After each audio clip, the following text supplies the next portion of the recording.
Agora, pastor Demóstenes, a Bíblia faz menção de várias ofertas, né? Parece que em algumas circunstâncias o próprio dízimo vai ser chamado também de oferta. Mas vejam, tinha o dízimo, tinha o segundo dízimo, tinha a oferta de sacrifício, ou a oferta pelo pecado, enfim, todas essas ofertas que são mencionadas na Bíblia. Qual delas deveria ser sistemática? Qual delas o povo de Israel, o povo de Deus, deveria praticar sistematicamente? E qual seria a função das outras, demais que não eram sistemáticas?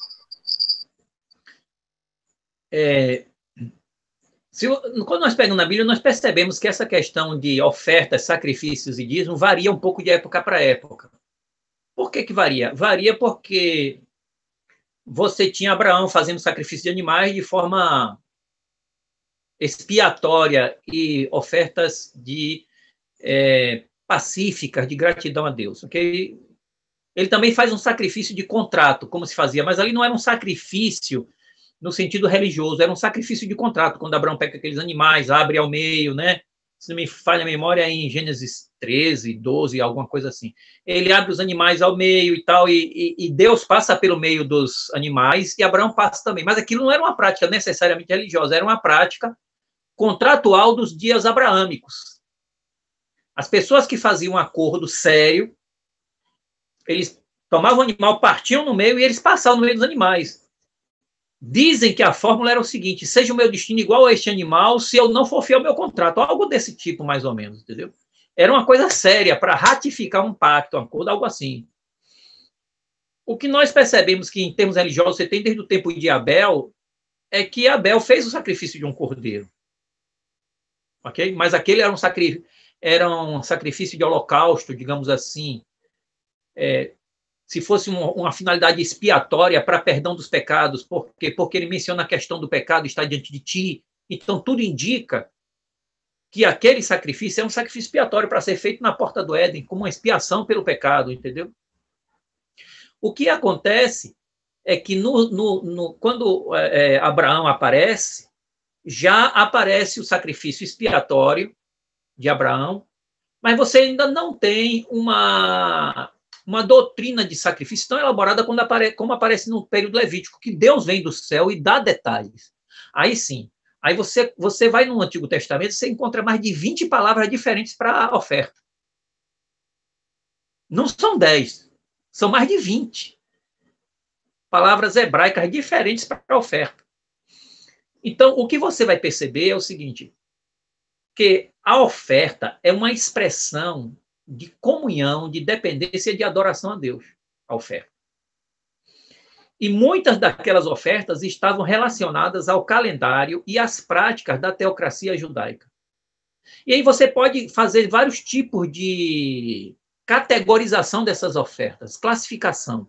Você vai botar as ofertas que eram voluntárias e espontâneas, que são as ofertas voluntárias mesmo, as ofertas de gratidão, as ofertas de alegria, as ofertas pacíficas, que a pessoa queria, eram as espontâneas. Existiam aquelas ofertas que eram ofertas obrigatórias. Mas se a oferta, como é que é obrigatória? Pois é, era oferta, mas era obrigatória. Você tinha que a oferta da Páscoa, a oferta dos dias de festas, a oferta do dia da expiação era oferta obrigatória, a oferta pela purificação de um leproso era obrigatória, a oferta pelo nascimento de uma criança era obrigatória, não era opcional. Você podia trocar de um pombinho para uma rolinha para um cordeiro, mas você tinha que dar oferta, não podia ir de mãos vazias. Então, você tinha as ofertas espontâneas, voluntárias, e você tinha as ofertas obrigatórias. Dentro das ofertas obrigatórias está o dízimo. Por quê? Alguém vai estranhar isso. Eu sempre digo que o dízimo é uma oferta, mas nem toda oferta é dízimo. O dízimo tem uma peculiaridade. Por quê? Porque o dízimo tem um uso específico de manter o ministério. As outras ofertas eram livres para uso do santuário. É por isso que você pode ter ministro sem santuário. Mas você não pode ter santuário sem ministros. O santuário acaba e as ofertas do santuário não são necessárias mais por causa do santuário que não existe mais. Mas o dízimo acaba porque, mesmo desaparecendo o santuário, você precisa de ministros. Então, tu prova que Melquisedeque não tinha um santuário levítico, mas Melquisedeque precisava de dízimo, porque ministros não precisam de santuário, porque eles ministram pessoas para levá-las a Deus. Se tiver um santuário, ótimo. Mas todo santuário tem que ser ministro, tem que ter ministros. Então, o que você percebe é que aquelas ofertas que estavam unidas ao santuário, que nasceram com o santuário, elas desaparecem. Agora, as ofertas que vinham antes do santuário, elas permanecem. Fora uma, a oferta expiatória típica, ou seja, aquela que apontava para Jesus. Então, quando Jesus chega, a oferta típica não precisa mais, porque ela representava Jesus. Desaparece a oferta típica e desaparecem as ofertas do santuário. Mas as ofertas e o dízimo que existiam antes do santuário, elas permanecem. Quais são elas? Você tem as ofertas voluntárias espontâneas e o dízimo. Elas existiam antes de existir santuário e elas, para existir, não precisam de santuário. Então, as únicas ofertas que permanecem são as ofertas espontâneas voluntárias, que não dependiam do santuário. E o dízimo, que não dependia do santuário de Israel.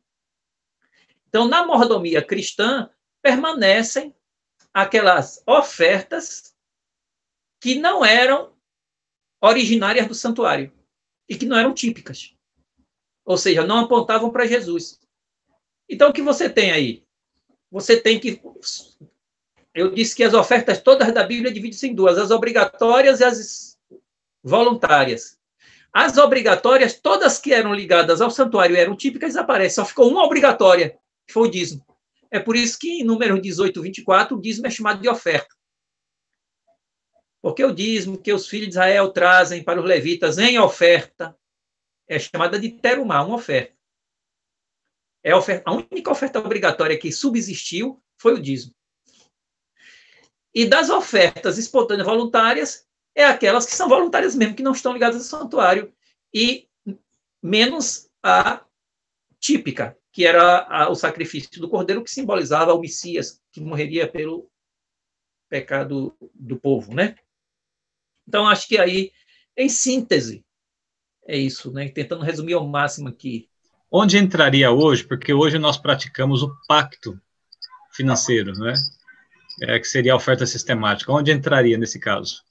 Não, o pacto é apenas uma oferta espontânea, voluntária, porque ninguém não é obrigada. Ela não é obrigatória. O que é o pacto? O pacto é uma oferta voluntária que você diz, vou dar X por um tempo. Você voluntariamente determina um valor ou um percentual por um determinado tempo. Aí vira um pacto. Entendeu? Você pode ter uma oferta voluntária que você dá mensalmente, diz, eu vou dar todo mês X. Ou virou um pacto, um compromisso, mas com você mesmo, não é com Deus.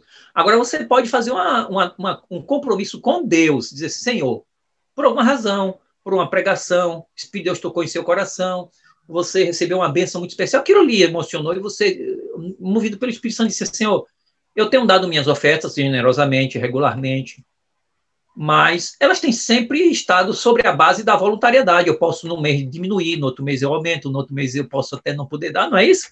Mas eu não quero essa coisa oscilante. Eu quero fazer uma coisa fixa contigo. Em gratidão, em amor, eu quero daqui para frente entregar uma oferta de 10% durante este ano. E todo ano vou renovar isso se as coisas continuarem como estão ou melhorarem. Pronto. Você fez agora um compromisso com Deus. Não é mais algo que você pode manipular, mexer a cada mês ou a qualquer momento. Você, digamos assim, você fechou. A gente não pode nem usar a palavra lacrou, que tomou outro sentido, né? Você selou aquela oferta de ficar fixa, mas ela continua sendo um ato voluntário, espontâneo. Você fez porque quis. Não é Deus que lhe obrigou a fazer. Já no Antigo Testamento, Deus obrigava. Deus dizia assim, ó, eu quero que você me traga uma novilha vermelha. Se você levasse uma novilha preta ou branca, ele não queria. Ele não ia aceitar. E senão eu pedi uma novilha vermelha. Era assim? eu quero que você me traga um cordeiro de 1 ano. Não adianta trazer de 1 ano e meio, nem de 6 meses, é de 1 ano.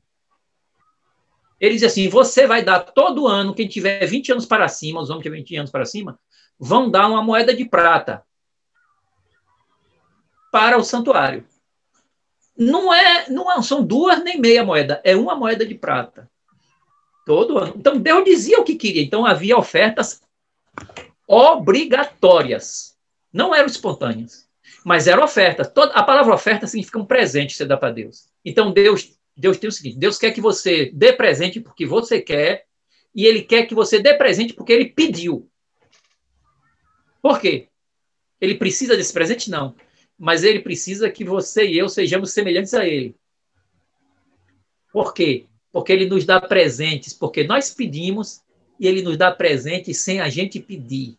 Quem quer ser semelhante a Jesus tem que dar os presentes que Ele pediu e tem que dar os presentes sem Ele pedir. Isso significa uma relação de respeito, de obediência, de submissão e uma relação de espontaneidade, de exuberância, de desprendimento, de generosidade. Esse é o caráter de Deus. Tudo que Deus pede para fazer é para que nós voltemos ao Éden. O que é voltar ao Éden? É voltar a ser a imagem e semelhança de Deus, como Ele nos criou e o pecado distorceu. Toda prática religiosa visa essa reconstrução, que nós chamamos de santificação, né? Na comunhão com Ele. A gente vai fazendo o que Ele manda, a gente vai se desprendendo nas coisas dEle e nós vamos cada vez mais, como diz o apóstolo Paulo, né? Contemplando de glória em glória, nós vamos contemplando, sendo transformados de glória em glória.